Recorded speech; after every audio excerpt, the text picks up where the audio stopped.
మొన్నటి వీడియోలో చెప్పాను కదా పప్పుల పొడి ఎవరికి తెలియకుండా ఉంటుందనేసి చాలామంది కామెంట్ పెట్టారు. నిజంగా మాకు తెలియదక్క అనేసి. ఫస్ట్ మిక్సీ గిన్నెలోకి కొబ్బరి అయితే నేను ఇక్కడ తీసుకుంటున్నాను. నాకు తెలియదండి ఇంతమందికి తెలియదు అనేసి.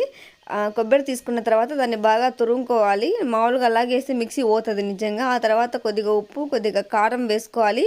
ఆ తర్వాత నెక్స్ట్ ఇంకా వెల్లుల్లిపాయలు ఉంటాయి కదా, అవే అండి తెల్లవాయలు. పొట్టు తీయకుండా వేసుకోవాలి. పొట్టు తీయకుండానే నేను వేస్తాను, చాలా టేస్ట్ ఉంటుంది. తీస్తే అంత బాగోదన్నమాట, ముద్ద ముద్ద అయిపోతుంది.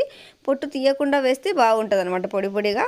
ఆ తర్వాత పప్పులు నీకు ఎన్ని కావాలంటే అన్ని వేసుకోవాలా. నువ్వు పప్పులు వేసే ముందర ఉప్పు కారం సరి చూసుకోవాలి ఫ్రైలో కూడా. సో ఆ తర్వాత ఇట్లా మిక్సీ పట్టాలన్నమాట. మిక్సీ చాలా పాతది, 9 years బ్యాక్ తీసుకున్నారు, 10 years బ్యాక్. ఇంకా అలాగే ఉందన్నమాట బాగా. నాకైతే ఆల్రెడీ పప్పుల పొడి ఉంది ఇందులో. సో నేను మీకోసమే, మీరు అడిగారు కాబట్టి నేను ఈరోజు ఈ వీడియో అనేది చేస్తున్నాను. లేకపోతే ఇంకా నాకు 2 సార్లు ఫ్రై చేసేటానికి సరిపోతుంది ఆ పప్పుల పొడి. మీకోసమే చేశాను.